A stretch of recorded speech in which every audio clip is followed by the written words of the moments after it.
So I did tell people, I would say, oh, this happened to me. I was in an accident. I did tell people about my concussion. I would say I was in an accident. I broke my neck. I got a concussion. I'm still recovering.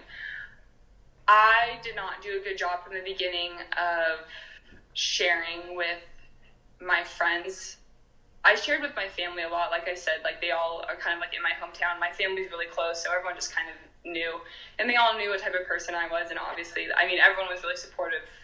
So I wouldn't say with my family I really had any trouble at all. They were awesome. My little cousins, everyone adapted to just fit what I needed. But they, again, like they loved me, and I communicated with them. They knew what I was going through. They were there on a day-to-day basis. They could see it. They could see that I wasn't myself. They could see all these different things. With my friends who were still in college, I kind of dropped off the face of the earth, honestly, because I couldn't use my phone, because I wasn't going on the computer. I wasn't going to parties. I wasn't doing all of these things. Honestly, like I lost contact with a lot of people, and I don't know what I could have done differently. I think being more open and saying these are the things I struggle with, because I think that a lot of times people don't understand. Like they would see like I went like 2 years out, I went to Stagecoach with my boyfriend, and my mom actually came down too. So, I mean, it's a long story, but we went to probably an hour and a half of Stagecoach both nights. Or there's 3 nights. We skipped the last night completely.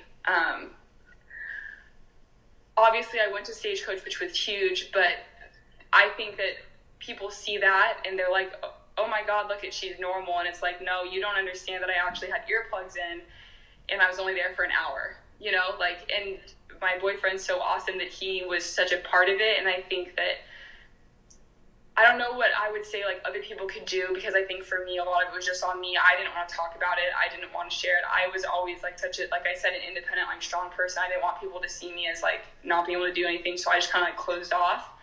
So I think that's another piece of advice I maybe would give myself, is like talk to people more. But at the same time, it's like no one asked. Like, and I wasn't just going to go, like everyone brags about themselves all the time. Like, oh, I'm doing this. This is awesome. Like no one really likes to talk about what's hard. So I'm not just like going to go out there and just start blabbing and complaining. So I think that people asking when someone's going through a hard time is really better, because again, like I was never going to just like call my friends and be like, this sucks, like whatever.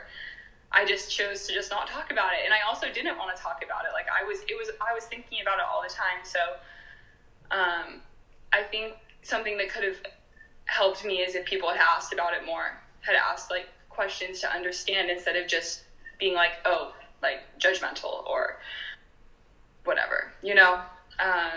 So I think asking questions is really good for someone. Like when you don't understand something someone's going through, educate yourself. Like if any of my friends had like gone and read about concussions or anything like that, like talk to me about it, that would have been nice. But I think you just kind of like find out who your friends are a little bit.